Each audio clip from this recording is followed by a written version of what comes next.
Ikalawang Pedro, Unang Kabanata.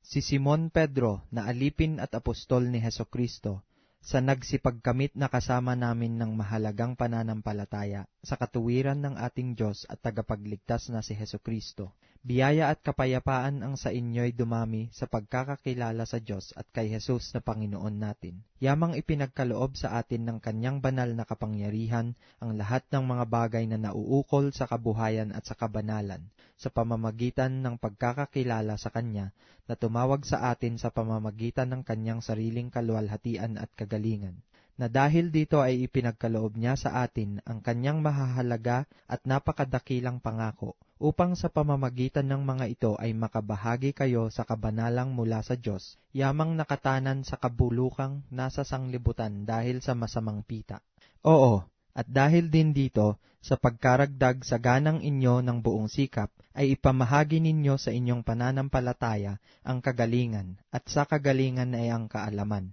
at sa kaalaman ay ang pagpipigil, at sa pagpipigil ay ang pagtitiis, at sa pagtitiis ay ang kabanalan, at sa kabanalan ay ang mabuting kalooban sa kapatid, at sa mabuting kalooban sa kapatid ay ang pag-ibig. Sapagkat kung nasa inyo ang mga bagay na ito at sumasagana, ay hindi kayo pababayaang maging mga tamad o mga walang bunga sa pagkakakilala sa ating Panginoong Hesukristo. Sapagkat yaong wala ng mga bagay na ito ay bulag, na ang nakikita lamang ay ang nasa malapit, sa pagkalimot ng paglilinis ng kanyang dating mga kasalanan.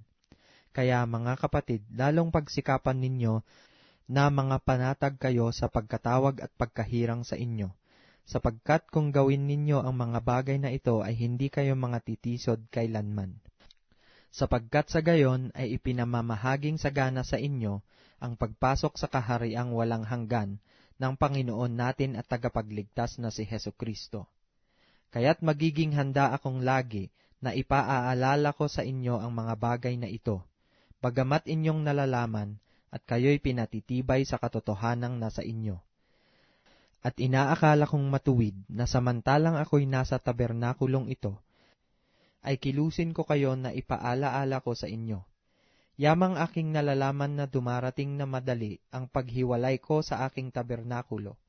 na gaya ng ipinahiwatig sa akin ng Panginoon nating Hesukristo. Oo, pagsisikapan ko na sa tuwi-tuwi na, pagkamatay ko'y inyong maalaala ang mga bagay na ito, sapagkat kami ay hindi nagsisisunod sa mga kathang ginawang mainam, noong aming ipinakilala sa inyo ang kapangyarihan at pagparito ng ating Panginoong Hesukristo, kundi kami ay naging mga saksing nakakita ng kanyang karangalan, sapagkat siya'y tumanggap sa Diyos Ama ng karangalan at kaluwalhatian, nang dumating sa kanya ang isang tinig mula sa marangal na kaluwalhatian. Ito ang sinisinta kong anak na siya kong kinalulugdan, at ang tinig na ito ay aming narinig na nanggaling sa langit, nang kami ay kasama niya sa banal na bundok. At kami ay mayroong lalong panatag na salita ng hula, na mabuti ang inyong ginagawa kung ito'y inyong sinusundan, na gaya ng isang ilawang lumiliwanag sa isang dakong madilim, hanggang sa pagbubukang liwayway, at ang tala sa umaga ay sumilang sa inyong mga puso,